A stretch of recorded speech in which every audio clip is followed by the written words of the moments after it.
नमस्ते बच्चों। आज हम कुछ सामान्य रोग के आगे पढ़ेंगे। तो जैसे कि सवेरे एक मैंने ऑनलाइन क्लास लिया था और उसमें मैंने सामान्य रोग के बारे में बताया था कि सामान्य रोग में दो प्रकार के मुख्यतः रोग होते हैं। एक संक्रामित रोग होता है, संक्रामक रोग होता है, दूसरा असंक्रामक रोग होता है। संक्रामक रोग माध्यम से फैलता है और असंक्रामक रोग पौष्टिक तत्वों या चीज़ों की हमारे शरीर में कमी हो जाए उसके कारण असंक्रामक रोग होता है। यहाँ पर सबसे पहले मैंने सवेरे के वीडियो में संक्रामक रोग क्या है ये बताया और संक्रामक रोग कैसे फैलता है ये बताया, उसके लक्षण क्या होते हैं ये बताया, उससे बचाव के तरीके क्या क्या हो सकते हैं इसके बारे में मैंने आपको बताया। अब मैं यहाँ पर आपको बता रहा हूँ कि संक्रामक रोग में हम आगे और क्या पढ़ेंगे, ठीक है। लेकिन उससे पहले कुछ चीज़ों को भी मैं स्पष्ट कर दूँ। सुबह मैंने कोविड-19 एक संक्रामक रोग है जो वैश्विक स्तर पर सभी लोगों को बहुत नुकसान पहुंचा रहा है, इसके बारे में मैं आपको डिटेल से बताया था। और उससे बचाव के पहले तो उसके लक्षण बताए थे मैंने, कोरोना के क्या क्या लक्षण हैं, जिसका वायरस कोविड-19 कहा जाता है उसे। उसके कारण हमारा पूरा जो रेस्पिरेटरी सिस्टम होता है, श्वसन की जो तंत्र होते हैं उसे प्रभावित करता है और हमें सांस लेने में बहुत तकलीफ़ होती है ना। उन सभी लक्षणों के बारे में बताया था आपको और उससे बचाव के कैसे कैसे तरीके हैं। हम उसको जो अभी होम क्वारंटाइन कर रहे हैं लोगों को, शासन जो जिनको होम क्वारंटाइन कर रही है उसके लिए जो स्केड्यूल बनाया गया है ना, कि उनको सवेरे से रात तक क्या क्या खाना चाहिए, क्या क्या पीना चाहिए, ये सब के बारे में भी मैंने आपको विस्तार से बताया था। तो बच्चों चलिए आगे बढ़ते हैं। आज मैं आपसे चर्चा करूंगा कि आगे हम कौन से विषय पर बात करें। तो अभी बरसात का मौसम है, हर जगह पानी जमा हो रहा है ना। वहाँ मच्छर के लार्वा बहुत आसानी से और तेज़ी से फैल रहे हैं, पनप रहे हैं और सभी तरफ मच्छरों का बोलबाला है, ठीक है बच्चों। तो हमारे बस्तर ज़िले में सबसे ज़्यादा मात्रा में मलेरिया के केस पाए जाते हैं, खासकर दरभा क्षेत्र में। फिर भी बस्तर पूरा संभाग मलेरिया की चपेट में तो होता ही है। यहाँ पर एक मलेरिया यूनिट अलग से बनाया गया है ना, जो सभी उप स्वास्थ्य केंद्रों में मलेरिया से संबंधित दवाइयाँ पहुँचाता है और उसके टेस्ट करने की सुविधा देता है। जब भी आपको ऐसा लगे, कुछ लक्षण दिखाई दे, जैसे अचानक ठंड लगना है ना, और कपकपी के साथ बुखार आना, सिर और शरीर में बहुत दर्द होना, पसीने के साथ बुखार आना, उल्टी आना, तो आप समझिए कि आपको मलेरिया हो सकता है। उसके लिए आप सबसे पहले क्या करेंगे, आप अपने नज़दीकी उप स्वास्थ्य केंद्र जाइए, वहाँ अपना ब्लड का सैंपल दीजिए, वहाँ टेस्ट होगा आपका। यदि आपको मलेरिया है तो वहाँ डॉक्टर साहब या जो सुपरवाइज़र सिस्टर होती हैं वो आपको मलेरिया प्रतिजैविक दवा, ठीक है, वो देंगी। तो मलेरिया होता कैसा है? मलेरिया एक मच्छर होती है, मादा एनोफ्लिज, जिसके काटने से होता है। मलेरिया की जो मच्छर होती है वो मादा होती है, ठीक है। उसके लार में एक प्रोटोजोआ पाया जाता है जिसका नाम होता है प्लाज्मोडियम, ठीक है। जब मादा मच्छर हमको काटती है तो वो प्रोटोजोआ हमारे शरीर में खून में पहुंच जाता है और खून के प्रोटीन उसके लिए बहुत अच्छे उपयोगी सिद्ध होते हैं। तो क्या करता है, वो अपनी संख्या बढ़ाने लगता है, 2 से 4, 4 से 8, 8 से 16, 16 से 32, ऐसे डबल बढ़ते जाता है और इतना बढ़ते जाता है जिसके कारण वो हमारे रक्त कणिकाओं तथा यकृत की कोशिकाओं को नष्ट करने लगता है और अपनी संख्या बढ़ाने लगता है। रक्त कणिकाओं के नष्ट होने से हीमोजाइन नामक विषैला पदार्थ बनता है जिसके कारण हमको कपकपी आने लगती है, ठीक है। कपकपी क्यों आती है?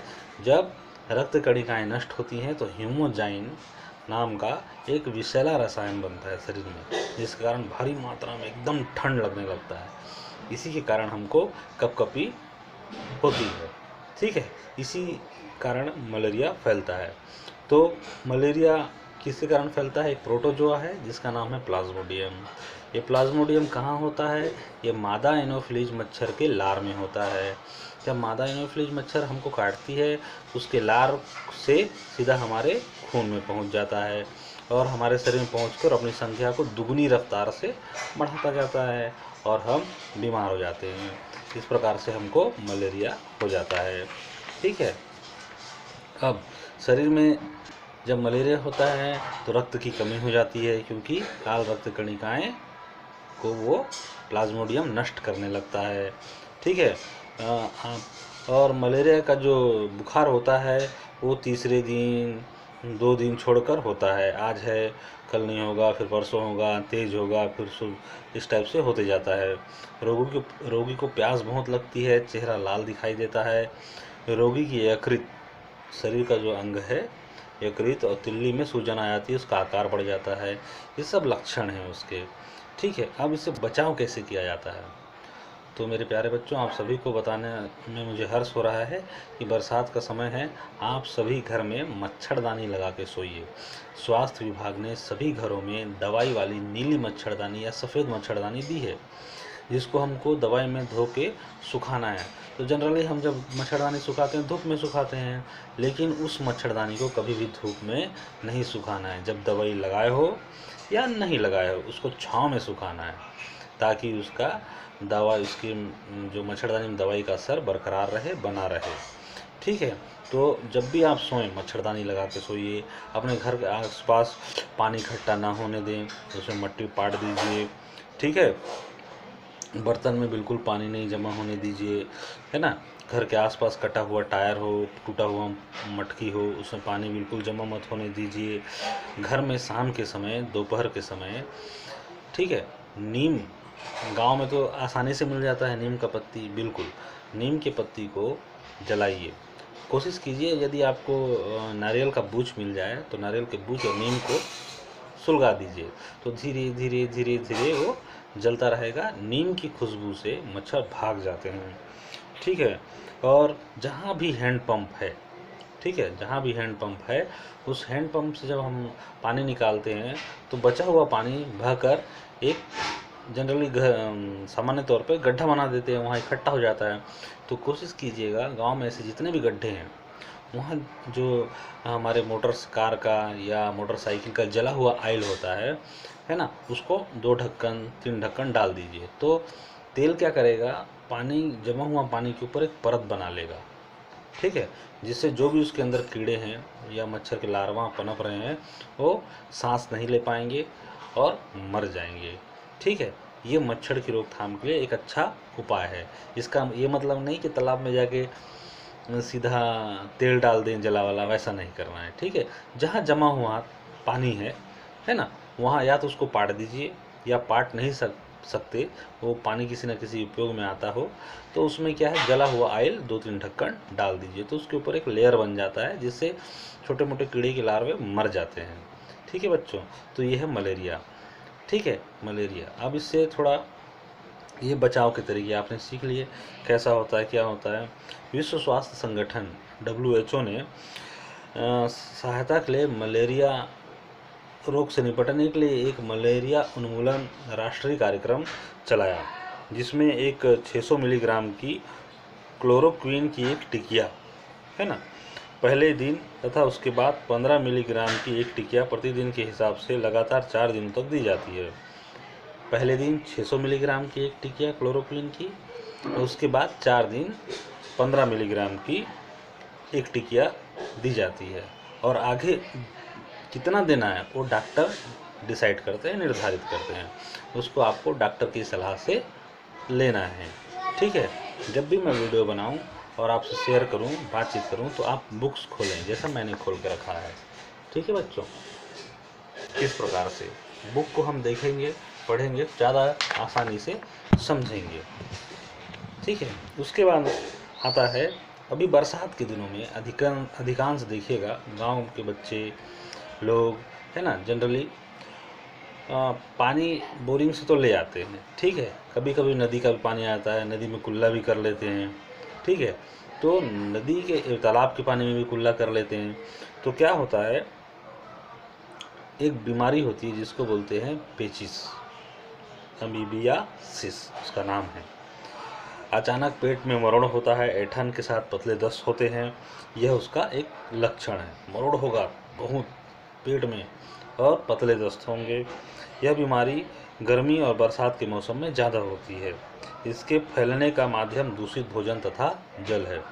बरसात के दिनों में भोजन को खुला ना रखें, ढक के रखें, क्योंकि मक्खी बैठेगी, मक्खी के पैर में वो गंदगी आएगी जिससे पेट खराब हो जाएगा। दूषित जल ना पिएं। बरसात के दिनों में खासकर अपने घर में अपने और अपने घर वालों के पीने के लिए जब भी कहीं से पानी पीने का लाएं तो उसको उबाल लीजिए, उबाल के ढक्कन ढक के रख दीजिए। उबल गया तो सारे कीटाणु मर जाते हैं। अब उसको जब ठंडा हो जाए तो पी लीजिए, आप भी स्वस्थ, आपका परिवार भी स्वस्थ। ठीक है।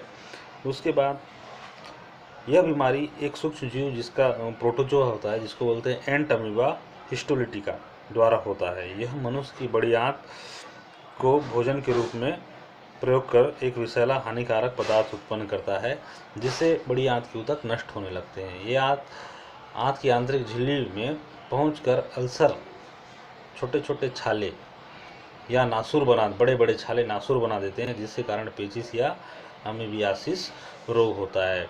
हैजे के समान इस रोग की वाहक भी मक्खियाँ हैं। जिस प्रकार हैजे में मक्खियाँ रोग वाहक थी, इसी प्रकार इस बीमारी में भी वाहक जो है मक्खियाँ हैं।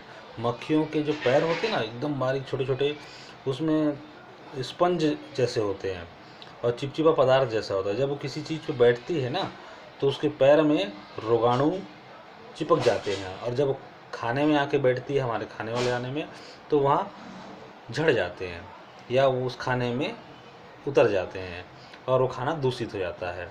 ठीक है। पेचिस का लक्षण कैसा है ये देख लेते हैं हम। ठीक है। जब भी आपको ऐसा लगे तो बिल्कुल डॉक्टर की सलाह लेकर दवाइयाँ लें। पेट में ऐंठन और मरोड़ के साथ बार बार दस्त होता है। लगातार दस्त होने से मल के साथ रक्त, श्लेष्मा अथवा आंव भी आती है। ठीक है। हल्का ज्वर भी आता है। रोग शीघ्र दूर नहीं होता, कभी कभी वर्षों तक बना रहता है, जिससे रोगाणु आंत की झिल्ली से हृदय व तिल्ली तक पहुंचकर घाव बना देते हैं। सोचो कितना खतरनाक है। इसलिए कभी भी इस बीमारी को तो हल्के में नहीं लेना है, गंभीरता से लेना है। इसका इलाज समय पर करा लेना है। सामान्यतः रोग का प्रकोप 2 या 4 दिनों तक रहता है, परंतु एक बार रोग होने पर तथा सावधानी नहीं बरतने की बार बार होने तक तीव्रता बढ़ जाने की खतरा बना रहता है। तो जब भी ऐसा आपको लगे बिल्कुल आप डॉक्टर की सलाह लीजिए। वो जो दवाई दे रहे हैं उसे खाइए, जितने समय दे रहा है खाने के बोलते हैं उतने समय खाइए। ठीक है। अब इसके बाद देखते हैं अगला एक बीमारी है अतिसार। नाम से ही समझ में आ रहा है, अतिसार मतलब डायरिया। इस बीमारी में व्यक्ति के शरीर से तरल और अर्ध तरल मल में 3 बार दिन में 3 बार से ज़्यादा निकल जाता है, मतलब बार बार लेटरिन होती है। ठीक है। यह रोग एस्चीरियाई कोलाई, साल्मोनेला अथवा एंट अमीबा हिस्टोलिटिका के, ये जो प्रोटोजोआ के नाम बता रहा हूँ, ठीक है, के कारण होता है। यह रोग दूषित भोजन और जल से होता है ना, और आंत में संक्रमण पैदा करता है। इसके भी लक्षण वही हैं: पेट में मरोड़, पतले दस्त होना, उल्टी होना, मुंह सूखना, प्यास लगना, चिड़चिड़ापन होना। ठीक है। वजन में अचानक कमी आना, आपका जो ये नाड़ी है ना, जिसको हम पल्स बोलते हैं, रक्तचाप भी बोलते हैं, इसका मध्यम हो जाना, ये कम हो जाना। सामान्य तौर पर ये 75 से 80 बार पल्स होता है, लेकिन ये मध्यम हो जाता है इस बीमारी में। जीभ और गाल की भीतरी भाग सूख जाना, मूत्र कम आना, ना आना, गहरा लाल पीला मूत्र होना, शरीर का जल अत्यधिक मात्रा में निकलने से डिहाइड्रेशन के कारण मृत्यु भी हो सकती है। ठीक है। तो जब भी आपको ऐसा लक्षण दिखे तो कुछ बचाव के साधारण तरीके का उपयोग कीजिएगा। पेचिस व अतिसार घरेलू उपचार: नारियल का पानी, नमकीन लस्सी, नींबू की शिकंजी, चावल का मांड, हल्की चाय, दाल का पानी में जो भी घर में उपलब्ध हो का लगातार सेवन करना चाहिए, ताकि शरीर में पानी की कमी बिल्कुल भी ना हो। ठीक है। पानी की कमी बिल्कुल भी नहीं होनी चाहिए। पानी उबाल कर पिएं, बर्तन को साफ सफाई रखें, पानी का सुरक्षित उपयोग करें। खाना बनाने और खाने से पूर्व हाथ धोएं। शौच के बाद हाथ साबुन से धोना चाहिए। अभी आप लोगों ने एक बीमारी कोरोना सुना होगा, उसमें लगातार बार बार हाथ धोने की बात कही जाती है। वो इसलिए कही जाती है, हम पहले कहते थे कि खाना खाने के पहले और शौच से आने के बाद हाथ धोना चाहिए, लेकिन अब एक नया बीमारी आ गया है, कोरोना कोविड-19 विषाणु, जिसके कारण बीमारी होता है। तो बार बार हाथ धोना, यदि हमारे हाथ में वायरस है या कोई रोगाणु है, जब हम उसको साबुन से अच्छी तरह, ठीक है, पहले साबुन लगा लीजिए, फिर इस प्रकार से रगड़िए, ठीक है, फिर ऐसे रगड़िए, फिर इस तरह से रगड़िए, ठीक है। ये जो पोर्स होते हैं ना, यहाँ रगड़ नहीं पाते हैं अपन, तो इसको ऐसे रगड़ना चाहिए, ऐसे रगड़िए, फिर इस प्रकार से रगड़िए, देखिए, फिर इधर ऐसे रगड़िए दूसरे हाथ में, फिर अंगूठा को ऐसे घुमाइए इससे, ठीक है, फिर ये हाथ की कलाई को ऐसे कीजिए इस तरह से। तो इस प्रकार से धोने में अब 20 सेकंड से 30 सेकंड लग ही जाता है अच्छे से धोएंगे तो। ये पूरा हाथ पूरी तरह से अच्छे से धुल गया, अब पानी से साफ़ कर लीजिए, तो हाथ बहुत अच्छे से और पूरी तरीके से धुल गया, तो आपको आसानी हो जाएगा हाथ साफ़ करने में और पूरी रोगाणु आपके हाथ से निकल जाएंगे, ठीक है। उल्टी दस्त से शरीर में होने वाले पानी की कमी को ORS घोल से दूर किया जा सकता है। घर में आप एक गिलास उबला ठंडा पानी लीजिए, उसमें 1 चम्मच शक्कर डालिए, 1 चुटकी नमक, थोड़ा सा नींबू निचोड़ दीजिए और घोल लीजिए। वो जीवन रक्षक घोल बन गया ORS, ठीक है। अपने उप स्वास्थ्य केंद्र, गांव में जो भी उप स्वास्थ्य केंद्र होता है, वहाँ भी ORS का एक पाउच मिलता है।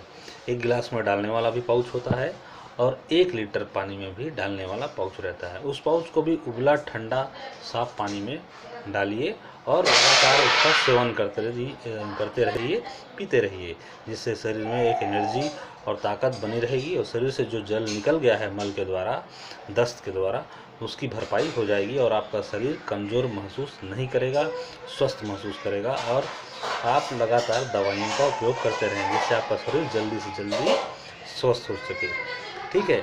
इस विषय को पढ़ाना का उद्देश्य पहले यही है, क्योंकि अभी बरसात का मौसम है और कोरोना काल चल रहा है।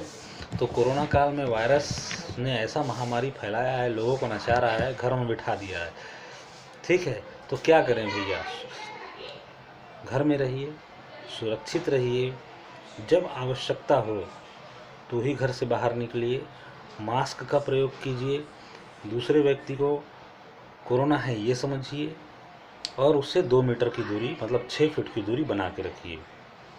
बिल्कुल ज़रूरी है मास्क का उपयोग करें। मास्क नहीं है तो आपके घर में गमछा होगा, टॉवेल होगा, पतला दुपट्टा होगा कॉटन वाला या कुछ और, उसका उपयोग कीजिए, ठीक है। उसका उपयोग कीजिए और उसको मस्त से नाक में से कवर करके रखिए। बगैर मास्क का उपयोग करे कहीं मत निकलिए, किसी से बात मत कीजिए।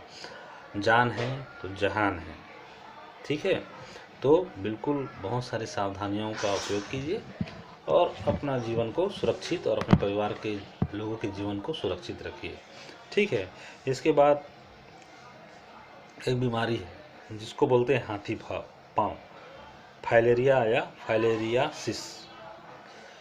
ये एक ऐसा बीमारी है, एक ऐसा कृमि के कारण होता है। कृमि हो जाते हैं ना पेट में, वैसी एक प्रकार का कृमि होता है। ये अलग प्रकार का कृमि है, ठीक है, जिसके कारण से ये हो जाता है। उस कृमि का नाम है वाउचेरिया ब्रैंकाटाई। वाउचेरिया ब्रैंकाटाई।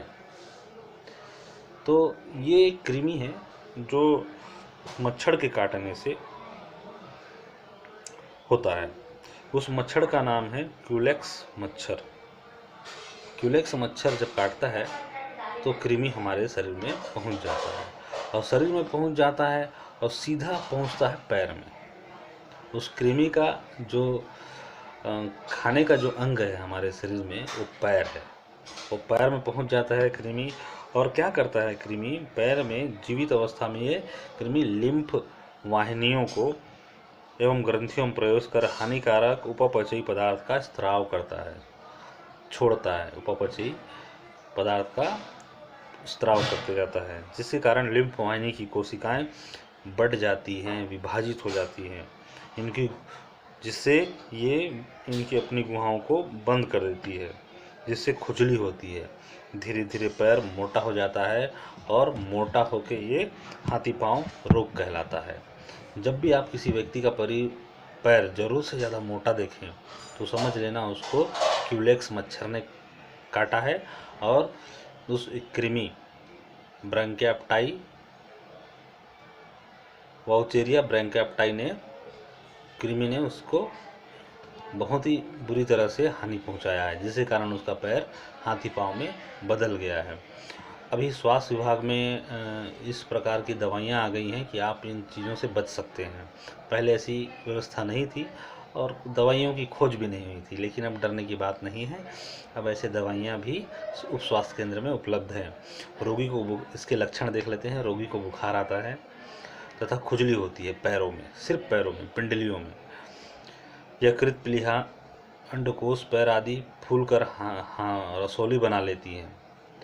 पैर फूलकर सामान्य से अधिक मोटा हो जाता है, अतः इसे एलिफेंटियासिस या हाथी पांव या फील पांव भी कहते हैं। इससे कैसे बचा जा सकता है, इसके बारे में देखते हैं। मच्छरों से बचने के लिए मच्छरदानी का प्रयोग करें, बिल्कुल ज़रूरी है। मच्छर उत्पन्न होने वाली जगहों पर मिट्टी का तेल, इंजन का तेल डालकर मच्छर के अंडे, लार्वा और मच्छरों को नष्ट कर देना चाहिए। बिल्कुल सही बात है, पहले मैंने बताया था आपको। तीसरा, DEC डाई इथाइल कार्बामाजिन की खुराक अवश्य लें। यह पर निम्न ये जो आपको मैंने दवाई बताई है, ये लेने से आप 6 महीने तक इस बीमारी से बचे रहेंगे। हो सकता है अभी नए नए एडवांस दवाई आ गई हों, साल भर 2 साल वाले ऐसे भी आ गई होंगी दवाई, लेकिन ये जो दवाई लोगे आप DEC, हाथी पांव का दवाई दीजिए उन्हें DEC, तो उस दवाई को एक बार खा लिए तो आप निश्चिंत हो जाइए कि हाथी पांव नहीं होगा कुछ महीनों तक। ठीक है। अब किनको ये दवाई नहीं देना है, ये भी बहुत महत्वपूर्ण है। 2 साल से कम उम्र के बच्चों को बिल्कुल नहीं देना है। जो माताएं बहनें गर्भवती हैं उनको ये दवाई बिल्कुल नहीं देना है। अत्यंत बीमार व्यक्ति हो उसको बिल्कुल ये दवाई नहीं देना है। अस्पताल में भर्ती व्यक्ति को भी दवाई नहीं देना है ये वाली। ठीक है, उसके लिए डॉक्टर देखेंगे। तो आपको जितना इस प्रकार का लक्षण दिखे तो बिल्कुल डॉक्टर से सलाह लीजिए और उस हिसाब से डॉक्टर जैसे बताएंगे उस हिसाब से आप काम कीजिए। ठीक है बच्चों। अब आता है सर्दी और जुकाम। सर्दी और जुकाम विषाणु द्वारा फैलने वाला एक रोग है। सर्दी को फैलाने वाला एक विषाणु है जिसका नाम है राइनोवायरस। ठीक है, ये सामान्य तौर पर श्वास नली की ऊपरी श्लेष्मा झिल्ली, विशेषतः नाक तथा गले को यह वायरस संक्रमित कर देता है। कभी कभी अन्य वायरस के संक्रमण से शरीर में दर्द और बुखार आ जाता है। इस बुखार को हम इन्फ्लुएंजा के नाम से भी जानते हैं। सर्दी के रोगाणु रोगी के छींकने तथा खांसने से निकलने वाले पानी के कणों के साथ रोगी व्यक्ति से स्वस्थ व्यक्ति तक पहुंच जाते हैं। ठीक है, जब हमको इस प्रकार से साइनोवायरस के द्वारा सर्दी हो जाती है तो जब भी हम छींकते हैं तो पानी के कणों के साथ जब हम जोर से छींकते हैं तो हमारे छींक के जो छोटे छोटे कण होते हैं वो बहुत दूर 1.5 मीटर 2 मीटर तक पहुंचते हैं। हमको दिखाई नहीं देते, लेकिन हम इसको देखें तो ज़रूर दिखाई देगा। ठीक है, तो वहाँ तक पहुँचते हैं। तो इसलिए आपको ये सलाह दी जाती है कि कभी सर्दी जुकाम जिसको हुआ है उससे दूरी बना के रखें, उससे सीधा संपर्क ना करें, उसकी छुई हुई चीज़ों को उपयोग ना करें। ठीक है, बिल्कुल भी उससे दूरी बना कर रखें, नहीं तो आपको भी सर्दी हो जाएगा। इस सर्दी होने से क्या होता है, नाक जाम हो जाता है, नाक चौक हो जाता है, खांसी बहुत आने लगती है, नाक बहने लगता है, सर दर्द होता है, बुखार आता है, हाथ पर टूटे जैसा दर्द होता है। ठीक है, उल्टी आने लगती हैं। ये सब इसके सामान्य लक्षण हैं। जब भी ऐसा लगे आप तुरंत उप स्वास्थ्य केंद्र जाइए, जिला अस्पताल जाइए या ढिमरापाल हॉस्पिटल जाइए और अपना भरपूर इलाज कराइए और जितनी दवाइयाँ डॉक्टर समय समय पर लेने को कहे उसे भरपूर लीजिए। और सुपाच्य भोजन, स्वच्छ भोजन, गर्म पानी का उपयोग कीजिए, आप जल्द स्वस्थ होंगे। कुछ बचाव के तरीके हैं, है ना। सबसे पहले आपको बचाव के तरीके में ऐसे व्यक्ति का तौलिया रुमाल नहीं यूज करना है जिसको सर्दी हो गया हो, ठीक है।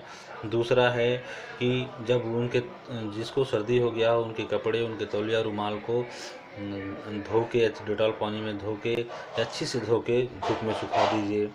छींक जिसे सर्दी हुआ हो वो छींकते समय अपने हाथों को ऐसे मुंह में रख के छींके ताकि ड्रॉप्स जो छींक के ड्रॉप्स हैं वो ज़्यादा इधर उधर ना फैलें। मास्क पहने। अब एक और मैं यहाँ पर महत्वपूर्ण बताने वाला हूँ, जिस बीमारी की बात आज हम कर रहे हैं कोरोना या वायरस जिसका नाम दिया गया है कोविड-19। तो मनुष्य में 2 प्रकार के ऐसे वायरस होते हैं, कोविड-2 और कोविड-7, ठीक है। प्राकृतिक रूप से इसे किसी बनाया नहीं है, लेकिन ये जो कोविड-19 है कहा जाता है कि चीन के वुहान शहर में साइंटिस्टों ने इसे बनाया और चीन ने विश्व में अपनी एक पकड़ बनाने के लिए इस वायरस को वुहान से पूरे विश्व में फैला दिया, जिसका पूरा भुगत पूरी दुनिया रही है। हज़ारों लोग मर रहे हैं, हज़ारों लोग बीमार, लाखों लोग बीमार हो गए हैं, लोगों का धंधा पानी बंद हो गया है, सब लोग अस्त व्यस्त हो गए हैं, सब लोग अपने घरों में चुपचाप बैठने के लिए मजबूर हो गए हैं।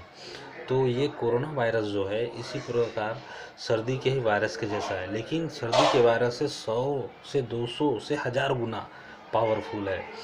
ये वायरस आरएनए बेस्ड है। आरएनए बेस्ड का मतलब ये होता है, ये वायरस जब भी किसी व्यक्ति के शरीर में पहुंचता है, कोरोना वायरस, ठीक है, जब भी किसी शरीर के व्यक्ति में पहुंचता है तो वहाँ पर अपना रूप रंग अलग कर लेता है। दूसरे व्यक्ति में पहुंचता है तो वहाँ पर रूप रंग अलग कर लेता है। आप उसको ठीक होने के लिए एक दवाई देंगे, उस दवाई को जब शरीर में पहुँचेगा तो उसका जो असर होते जाएगा तो अपना रूप रंग उससे अलग कर लेगा, तब वो दवाई उस पर असर नहीं कर पाएगी। इसलिए आज तक पूरे विश्व के सारे देश कोरोना का दवाई बनाने में समर्थ नहीं हो पाए हैं, लेकिन फिर भी पूरे वर्ल्ड के और हमारे खासकर भारत के देश के वैज्ञानिक लोग इसकी दवाई बनाने के लिए लगातार प्रयास कर रहे हैं। कुछ टैबलेट्स बना चुके हैं जो अभी धीरे धीरे मार्केट में आ जाएगा, लेकिन परमानेंट कोई ऐसा दवाई अभी तक नहीं बना है जिससे कोरोना पूरी तरह से ख़त्म हो जाए। तो ये जो कोरोना है ये बहुत भयंकर महामारी है, जिसको विश्व स्वास्थ्य संगठन WHO ने महामारी का नाम दिया। इस कारण पूरे विश्व में लगातार लॉकडाउन चला, सबको घर में रहने की अपील दी गई। सोशल डिस्टेंसिंग की बात करते हैं आज हम, तो सोशल डिस्टेंसिंग मतलब होता है एक बराबर दूरी बना के रखें लोगों से। बराबर दूरी मतलब आपको 2 मीटर की दूरी दूसरे से बना के रखना है। क्यों बना के रखना है? यदि उसको कोरोना है, अगर वो छींकता खांसता है तो छोटे छोटे जो कण होते हैं, है ना, वो कण बाहर निकलते हैं, पानी के कण बाहर निकलते हैं और 1.5 मीटर 2 मीटर तक वो गति कर सकते हैं। और अगर आप उसकी रेंज में हो, उसके क्षेत्र में हो, पास हो, तो जब छींकेगा तो पानी के कण के साथ वो आपके शरीर में चिपक जाएंगे और आपको भी बीमार कर देंगे। इसीलिए सोशल डिस्टेंसिंग की बात की जाती है। बार बार मास्क पहनने की बात भी इसलिए की जाती है कि आप मास्क पहनिए, बाहर जा रहे हैं तो मास्क पहनिए। बाहर अगर आप मास्क पहनेंगे तो आपके पास बीमारी भटकेगी नहीं, और आप दूरी बना कर रखेंगे तो भी बीमारी आपके पास भटकेगी नहीं। तो कृपया करके आप अपने घर पे रहिए, ज़रूरी काम हो तब निकलिए, मास्क पहनिए, बार बार अपने हाथ को साबुन से धोइए। बाहर से आते हैं तो गर्म पानी में नहाइए, गर्म खाना खाइए, गर्म पानी पीजिए, गर्म पानी में नींबू निचोड़ के 2 से 3 बार पीजिए। इस प्रकार से करते रहिए। कुछ मैं इस ग्रुप में एक होम क्वारंटाइन स्केड्यूल है, उसको मैं डाल दूंगा, जिसे आप देखिएगा कि आप दिन भर क्या क्या अपने घर में अपने लोगों को और स्वयं क्या क्या चीज़ें उपाय के रूप में कर सकते हैं जिससे आपका शरीर स्वस्थ रहे। आप सबसे पहली बात अपने शरीर का इम्यून पावर, जिसको हम लोग बोलते हैं प्रतिरक्षा प्रणाली, हमको मजबूत बनाना है। तो रोज़ विटामिन सी मतलब खट्टे फल, रोज़ खट्टे फल खासकर नींबू खाइए, रोज़ खट्टे फल नींबू खाइए। आपका शरीर में, वो भी सूर्यास्त के पहले खाइए। सूर्यास्त के बाद थोड़ा सा मौसम डाउन हो जाता है, टेम्परेचर डाउन हो जाता है, इसलिए दिन के समय गर्मी रहती है थोड़ी सी, तो आप खा सकते हैं नींबू, कोई दिक्कत नहीं। गर्म पानी में निचोड़िए और पी जाइए, बेशक आपको फ़ायदा ही होगा। विटामिन सी जब हमारे शरीर में पहुंचता है तो विटामिन सी हमारे शरीर की प्रतिरक्षा प्रणाली को बहुत मजबूत करते जाता है, बहुत मजबूत करते जाता है। ठीक है, काढ़ा पीजिए, तुलसी पीजिए, सबको चाय में डालिए, काढ़ा तुलसी सबको बनाइए और उसको पीजिए। आपका शरीर स्वस्थ रहेगा, गर्म रहेगा और रोगों से लड़ने की आपकी क्षमता का लगातार विकास होता रहेगा। ठीक है बच्चों, तो ये कोरोना वायरस को बिल्कुल हल्के में नहीं लेना है। ठीक है, अभी आप छोटा सा एक हंसी मजाक बात बोलता हूँ। अभी अमिताभ बच्चन को कोरोना वायरस हो गया, ठीक है, तो उसका एक पोस्टर लगा था महाराष्ट्र के किसी गांव में, नगर पालिका क्षेत्र में, कि जिस डॉन को 11 मुल्कों की पुलिस नहीं पकड़ पाई उसे कोरोना ने पकड़ लिया। ठीक है, तो जिस डॉन को 11 मुल्कों की पुलिस नहीं पकड़ पाई उसे कोरोना ने पकड़ लिया, तो सोच लीजिए हम लोग तो फिर सामान्य आदमी हैं, वो तो मतलब वो तो सुपर स्टार हैं, वो तो बहुत सारा प्रिकॉशंस या सावधानियां बरत रहे थे, फिर भी कोरोना हो गया उनको। तो हम तो सामान्य लोग हैं, तो हमको अपना सावधानी स्वयं बरतना है और बहुत अच्छे से सावधान होकर रहना है। ठीक है, तो अपना ध्यान रखिए और बहुत अच्छे से ध्यान रखिए। ठीक है, इसके बाद हम आते हैं, यहाँ तक तो आप काफ़ी कुछ समझ गए होंगे। ठीक है, अब इसके बाद यहाँ आते हैं छोटी माता, चिकन पॉक्स जिसे कहते हैं। चिकन पॉक्स जो होता है एक विषाणुजन्य रोग है। ठीक है, छोटे बच्चों में अधिकतर होता है, 10 से कम उम्र के बच्चों को अधिक होता है। इसके लक्षण हैं, रोगी को हल्का और मध्यम बुखार आता है, पीठ और जोड़ों में दर्द होता है, बेचैनी भी लगती है ना। और संक्रमण के बाद सबसे अनुकूल समय दाने निकलने से 2 दिन पहले तथा उसके 14 दिन के बाद तक रहता है। मतलब जब संक्रमण हो जाता है तो 2 दिन से दाने निकलते हैं और 14 दिन तक इसका प्रकोप रहता है, पूरे शरीर में दाने भर जाएंगे। ठीक है, तो इसका प्रकोप रहता है और इस बीमारी की तीव्रता और अवधि निकलने वाले दानों के ऊपर निर्भर करती है। तीव्र स्थिति में शरीर में दानों से भर जाता है और दाने पहले गले पर निकलते हैं, बाद में ऊपर की तरफ चेहरे तथा नीचे की तरफ पैरों तक निकलते हैं। दाने निकलने के 4 से 7 दिन बाद दानों पर पपड़ी जमना शुरू हो जाती है और बहुत खुजाता है। तो नीम की पत्तियों से सहलाना चाहिए, चंदन का लेप लगाना चाहिए। मेडिकल्स में आजकल बहुत अच्छे अच्छे लिक्विड आते हैं, केलामाइन करके, वो लिक्विड को पूरे शरीर में लगाना चाहिए, जिससे कि हमको उस खुजली से, उस माता से जो फफोले हो गए उससे आराम मिले। ठीक है, दूसरा माता मंदिर से जल मंगाया जाता है, उसको भी पीना चाहिए। ठीक है, वो आशीर्वाद के लिए, भगवान माता का आशीर्वाद के लिए करना चाहिए। यहाँ अंधविश्वास जैसा कोई चीज़ नहीं है, हमको बिल्कुल जागरूकता के साथ काम करना है ऐसी बीमारी होने पर, और भगवान का आशीर्वाद भी लेना है। लेकिन झाड़ फूँक करा के हमको किसी बीमारी से ठीक नहीं होना है। झाड़ फूँक करा के कोई भी किसी बीमारी से ठीक नहीं हो सकता। इस बात को आप ध्यान में रखिएगा। जब भी कोई बीमारी हो डॉक्टर की सलाह ज़रूर लें और अपना पूजा पाठ भी कर सकते हैं, कोई दिक्कत नहीं है। लेकिन अंधविश्वास, रूढ़िवादी प्रक्रिया बिल्कुल ना करें, उससे बचें। ठीक है, इससे बचाव कैसे किया जा सकता है? रोगी से संपर्क से बचना चाहिए। जो एक व्यक्ति, उसको अलग से एक रूम में रखिए, अलग से चटाई चादर बिछाइए, उसकी सेवा करेगा। हर किसी से मिलने मत दीजिए। बीमारी से बचने के लिए टीका भी दिया जाता है। रोगी का बिस्तर, कपड़े साफ रखना चाहिए। सुपाच्य भोजन देना चाहिए, बच्चों से उनको दूर रखना चाहिए। सुपाच्य भोजन में खिचड़ी हो गया, दलिया हो गया, ऐसा भोजन दीजिए, तेल मसाला चीज़ों को मत दीजिए। इस प्रकार से उस बीमारी पर हम नियंत्रण पा सकते हैं। केलामाइन दवाई शरीर की ऊपरी सतह पर और सब जगह पूरे शरीर में, सिर से लेकर पैर तक, केलामाइन करके एक दवाई लिक्विड आता है, उसे लगाइए। चंदन का लेप भी लगा सकते हैं। ठीक है, अगला हम देखते हैं पोलियो। भारत, WHO विश्व स्वास्थ्य संगठन ने भारत को पोलियो मुक्त देश घोषित कर दिया है। भारत पोलियो मुक्त देश बन गया है। इसके लिए एक बार ताली बजा देते हैं। और ज़रूरी है कि भारत में जनसंख्या बहुत ज़्यादा है और यहाँ जागरूकता बहुत है। लोग अपने बच्चों को, है ना, जब बच्चा पैदा होता है 5 साल तक सभी घर में ऐसा नियम बन गया, जब भी पोलियो पिला रहे हैं पोलियो पिलाने जाएंगे और जाते हैं। पोलीमिलाइटिस कहते हैं इसे, एक विषाणु जनित संक्रामक रोग पोलियो है।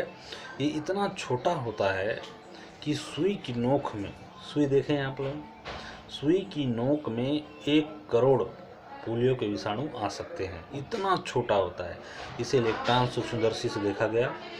ये क्या करता है, ये जब विषाणु संक्रमित व्यक्ति की आंत की दीवार में अपनी संख्या में तेजी से वृद्धि करता है और लसिका और लाल रक्त रक्त प्रवाह के द्वारा केंद्रीय तंत्रिका तंत्र में पहुंचकर पैरों की पेशियों को नियंत्रित करने वाली पेशियों को नष्ट कर देता है, जिसके कारण पैर जिंदगी भर के लिए पोलियो ग्रस्त या अपंग हो जाता है, पतला हो जाता है, पैर का विकास नहीं हो पाता।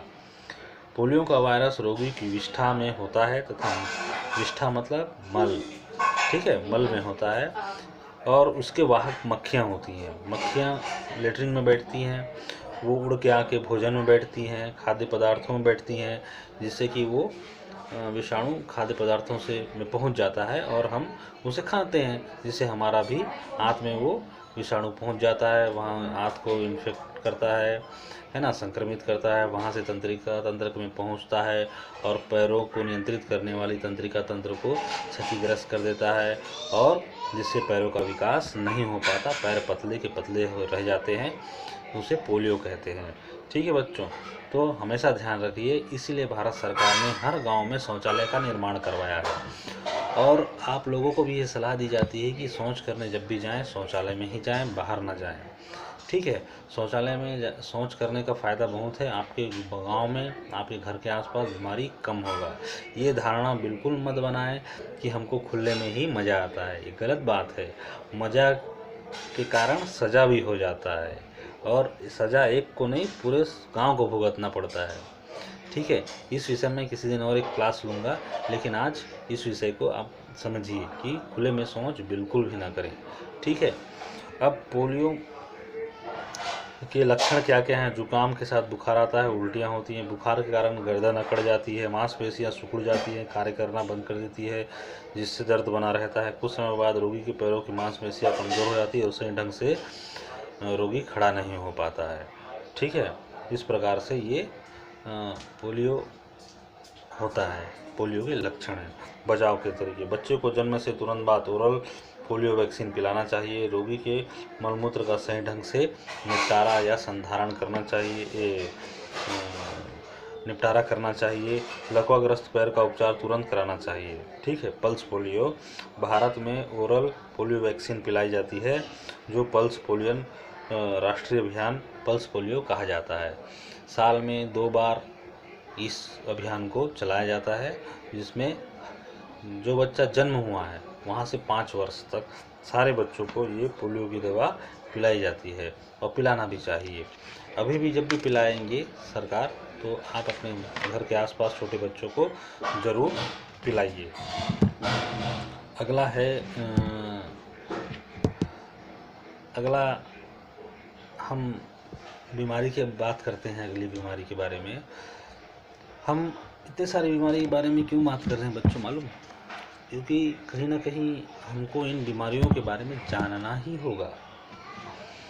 अभी एक जो बीमारी के बारे में बात जो मैं कर रहा हूँ, उसका साक्षात जीता जागता उदाहरण आपके गांव का है।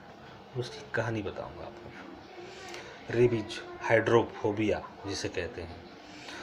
रेबीज जिसो जलातंक एक भयानक बीमारी है जो मनुष्य से पशुओं के काटने में, विशेषतः रेबीज वायरस के संक्रमण कुत्तों के काटने से होता है। जब कोई रेबीज विषाणु से संक्रमित पशु जैसे कुत्ता, बिल्ली, गिलहरी, चमगादड़, लोमड़ी, सियार, भेड़िया आदि स्वस्थ मनुष्य को काटता है, तो उसके लार के साथ मनुष्य के खून में रेबीज पहुंच जाता है। 1 से 3 माह तक इसका कोई संक्रमण शरीर में दिखाई नहीं देता। ये विषाणु केंद्रीय तंत्रिका तंत्र में पहुंचकर व्यक्ति को अति उत्तेजित अवस्था में ला देते हैं और व्यक्ति कुत्ते की तरह व्यवहार करने लगता है, भौंकता है, उसका गला सूखता है, पानी से डरता है ना। इस प्रकार से ये सारे काम करता है। लक्षण: जल से डरता है, इसका प्रमुख लक्षण है, इसलिए इसे रोग को हाइड्रोफोबिया भी कहते हैं। तेज बुखार, सर दर्द, बेचैनी बनी रहती है। गले में अवरोध के कारण आवाज़ दबी दबी रहती है। नाड़ियों के फटने और से लकवा भी हो सकता है। एक तरफ या दोनों तरफ के अंग नाड़ी मतलब नस फट जाएगी तो दोनों तरफ के अंग में लकवा, एक तरफ के अंग में लकवा भी मार सकता है। प्यास बहुत लगती है। पानी पीने का, पानी देख के आदमी, प्यास बहुत लगेगा लेकिन पानी देख के आदमी डरेगा। ये ऐसा बीमारी है। इससे बचाव: पशुओं को एंटी रेबीज इंजेक्शन लगाना चाहिए। जब भी आपको किसी जानवर ने काट दिया, खासकर कुत्ते ने, बंदर ने, लोमड़ी ने, सियार ने, बिल्ली ने, है ना, तो आपको सबसे पहले उस स्थान को साबुन से अच्छी तरह धोना चाहिए। उसके बाद उसमें कोई भी एंटीबायोटिक क्रीम लगाना चाहिए, है ना, या डेटॉल लगा लेना चाहिए, है ना, या कुछ और क्रीम जो एंटीबायोटिक क्रीम है उसे लगाना चाहिए। तुरंत डॉक्टर के पास जाना चाहिए, उप स्वास्थ्य केंद्र जाना चाहिए, जिला हॉस्पिटल जाना चाहिए, मेडिकल कॉलेज ढिमरापाल जाना चाहिए। ठीक है, आजकल गवर्नमेंट एक सुविधा दे रही है कि आपको मुफ्त में रेबीज के टीके लगते हैं, उसके लिए आपको राशन कार्ड ले जाना पड़ता है। ठीक है, बाहर से मार्केट में लोगे 400 रुपये का एक इंजेक्शन आता है, तो क्यों पैसा खर्चा करना। आप राशन कार्ड लीजिए, बाकायदा जिला अस्पताल, उप स्वास्थ्य केंद्र या मेडिकल कॉलेज ढिमरापाल जाइए, वहाँ पर आपको रेबीज का इंजेक्शन लगेगा। पहले दिन, तीसरे दिन, 5वें दिन, 7वें दिन, 14वें दिन, इस प्रकार से इंजेक्शन लगेगा और आप पूरी तरह से ठीक हो जाएंगे। अब यदि आप गांव में एक प्रथा है कि 2 नारियल लेके किसी सिरा गुनिया के पास गए, झाड़ फूक कर दिया और आपको रेबीज से ठीक हो गए, ये गलत बात है। कोकापाल का एक कहानी सुनाता हूँ। उसका नाम था गोंचा, हमारे ही स्कूल में पढ़ता था, उसका नाम था गोंचा। उसे कुत्ते ने काट लिया, तो उसकी बहन ने बताया और उसके दोस्तों ने बताया इसे कुत्ते ने काट लिया। तो मैंने उसे बताया कि भाई सरकार ऐसा ऐसा फ़ायदा देता है, तुम अपने घर वालों को बोलो कि तुमको इंजेक्शन लगाएंगे। तो घर वाले नहीं माने, सिरा गुनिया के पास गए और इलाज करा लिए। मुझे पता चला, बच्चे लोग बताए नहीं वो लोग सिरा गुना किए नहीं गए, तो मैं इंजेक्शन नहीं लगाया। तो मैं उनके घर गया, उनके घर में माता पिता को बहुत अच्छे से समझाया, तो भी वो नहीं लगा पाए इंजेक्शन किसी कारणवश। फिर भूतपूर्व सरपंच जी भी समझाए, स्वास्थ्य विभाग की टीम भी आके उनके समझाई, है ना, और बहुत सारे लोगों ने मैंने सभी लोगों को बोला कि समझाओ भाई कैसे बच्चे को इंजेक्शन लगा दिया जाए, लेकिन किसी कारणवश इंजेक्शन नहीं लग पाया। एक उनको विश्वास था कि जहाँ उन्होंने पूजा पाठ करवाया है उससे ठीक हो जाएगा लड़का, ठीक है, लेकिन लड़का ठीक नहीं हुआ। लड़का को हाइड्रोफोबिया, जलातंक हो गया और वो उन्हीं लक्षणों को प्रकट करते हुए ख़त्म हो गया। ये बहुत दुख का विषय है और मैं इसको बताते हुए कुछ जताना नहीं चाहता हूँ। मैं उनके माता पिता, भाई बहन से हाथ जोड़कर माफ़ी भी मांगता हूँ। ये बताने के पीछे एक ही उद्देश्य है कि आप बीमारी को कमज़ोर मत समझिए, हाइड्रोफोबिया को कमज़ोर मत समझिए। इसमें मृत्यु ही है यदि आप इंजेक्शन नहीं लगाएंगे। मुझे 4 बार कुत्ते ने काटा है, मैंने चारों बार इंजेक्शन लगाया है। कारण है उसका, मुझे मालूम है कि इसका इलाज इंजेक्शन ही है। ये जो रेबीज होता है कैप्सूल के कवर से घिरा होता है विषाणु इसका, जब कैप्सूल फटता है तब वो निकलता है बाहर, और 1, 2, 3 महीना में तो समझ में नहीं आता है। कुत्ता काटा तुरंत इंजेक्शन लगाओ डॉक्टर के पास जाके, ठीक है। मैं पुनः उनके माता पिता, भाई बहन, उनके सगे संबंधियों से हाथ जोड़ के माफ़ी मांगता हूँ। उदाहरण इसलिए दिया मैंने क्योंकि ये गांव में एक जागरूकता फैलाना चाहते हैं हम सभी मिलके कि जब भी आप किसी को भी कोई भी बीमारी हो तो सावधानी बरतिए, लक्षण को पहचानिए, सावधानी बरतिए, है ना, बचाव के तरीके अपनाइए। नज़दीकी उप स्वास्थ्य केंद्र, जिला हॉस्पिटल या मेडिकल कॉलेज जाइए और अपना इलाज अच्छे से करवाइए ताकि आप भी स्वस्थ रहें, आपके घर वाले भी स्वस्थ रहें, आपका गांव भी स्वस्थ रहे। यही उद्देश्य है हमारी शिक्षा का, हमारा, आपका, सभी का तो यही उद्देश्य है कि सर्वे भवन्तु सुखिनः, सर्वे सन्तु निरामया। ठीक है, आगे बढ़ते हैं। अगला बीमारी है एड्स। एड्स भी लाइलाज बीमारी है। जब हम ads acquired deficiencies human immuno deficiency virus, इसका नाम है HIV। फुल फॉर्म HIV मतलब फुल फॉर्म है उसका ह्यूमन, है ना, इम्यूनो डिफिशियंसी वायरस, इसका फुल फॉर्म है। ये क्या करता है, ये होता कैसे, पहले इसको समझ लेते हैं। जब भी किसी व्यक्ति को एड्स हुआ है, ठीक है, तो जब किसी व्यक्ति को HIV, human immuno deficiency syndromes, जब भी किसी को HIV हो गया है या एड्स हो गया है, तो उससे संपर्क, शारीरिक संबंध बनाने से या उसको लगाए हुए दूषित इंजेक्शन का उपयोग करने से या उसके खून को किसी स्वस्थ व्यक्ति को चढ़ाने से उसे बीमारी हो सकती है। मच्छर के काटने से नहीं होता और साथ में बैठ के भोजन करने से भी नहीं होता है बीमारी। सीधा संपर्क करने से ये बीमारी होता है, ठीक है। ये वायरस जो होता है हमारे श्वेत रक्त कणिकाएं होती, शरीर में 2 प्रकार की रक्त कणिकाएं होती हैं, एक श्वेत और एक लाल रक्त कणिकाएं। तो ये श्वेत रक्त कणिकाओं में पहुंचकर ये हमारे शरीर को बहुत प्रभावित करता है और श्वेत रक्त कणिकाओं की संख्या को लगातार कम करते जाता है, जिससे हमारे शरीर का रोग प्रतिरोधक क्षमता कम हो जाता है, जिसके कारण हम कुछ भी छोटा सी बीमारी भी ठीक होने में बहुत समय लगता है, ठीक है। HIV से संक्रमित व्यक्ति के खून, लार, द्रव, पुरुषों वीर्य, महिलाओं के गुप्तांगों से निकलने वाले द्रव, माँ के दूध में पाए जाते हैं। ये वायरस ध्यान से सुनिए, खून, लार, द्रव, पुरुषों के वीर्य, महिलाओं के गुप्तांगों से निकलने वाले द्रव में ये वायरस पाए जाते हैं। इसलिए बिल्कुल हमको सावधानी से रहना है ना। वह लक्षण है इसके, वजन लगातार तेज़ी से वजन कम होता है, ठीक है, लगातार तेज़ी से वजन कम होता है और 1 माह से अधिक समय तक बुखार या खांसी के साथ बलगम आता है ना। पतले दस्त होते हैं लगातार महीनों, बहुत अधिक थकावट महसूस होती है, लसिका ग्रंथि, सूजन, जोड़ों में दर्द बना रहता है, मुंह में सफ़ेद छाले पड़ जाते हैं। तो इन लक्षणों को ध्यान में रखकर आप स्वास्थ्य विभाग जाइए, अपना ब्लड टेस्ट करवाइए और अपना सही उपचार करवाइए। एड्स एक लाइलाज बीमारी है, लेकिन सही समय पर पकड़ अगर आ जाए तो इसका इलाज बहुत हद तक किया जा सकता है। स्वास्थ्य शिक्षा द्वारा एड्स की संबंधित जानकारी लोगों को दी जा रही है, क्योंकि सही जानकारी ही एड्स से बचाव का एकमात्र उपाय है। एड्स एक्वायर्ड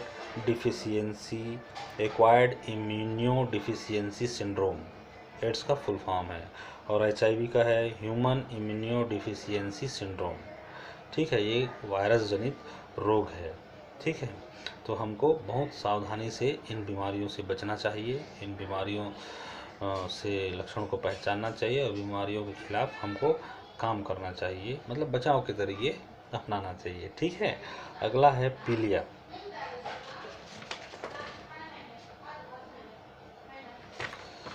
तो बच्चों, पीलिया और दूसरे 2 बीमारी कुछ और हैं, उनके बारे में मैं आपको अगले वीडियो में बताऊंगा। आज यहीं तक पढ़ते हैं, ठीक है। मेरी बातों को सभी सुन रहे हैं, जितना मैंने पढ़ाया आप उस सभी को ध्यान से एक बार पढ़िएगा और समझिएगा, फिर आप उससे प्रश्न निकालिए, उससे पुस्तक से बीच से जो प्रश्न दिए हुए हैं वो, और बीच बीच में से अगर प्रश्न बना सकते हैं तो वो प्रश्न बनाइए, और जो प्रश्न दिए हैं वो प्रश्नों को देखिए, पढ़िए, उस प्रश्नों को लिखिए और उत्तर लिखिए। पूरा जितना आज मैंने पढ़ाया है इस पर आपकी क्या समझ बनी, इसको बोल के 2-2 मिनट, 3-3 मिनट, 4-4 मिनट, 5-5 मिनट बोल के इसी ग्रुप में डालिए। अपने वॉलंटियर से कहिए डालने के लिए, वो डालेंगे, आप बोलिए।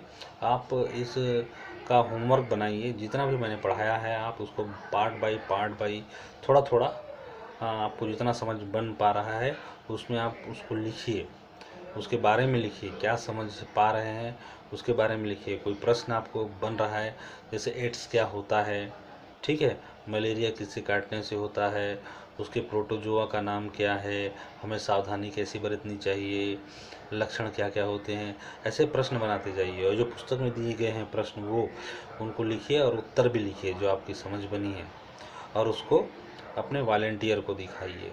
वॉलंटियर्स हमको फ़ोटो खींच के भेजेंगे, हम उनको चेक करेंगे, ठीक है।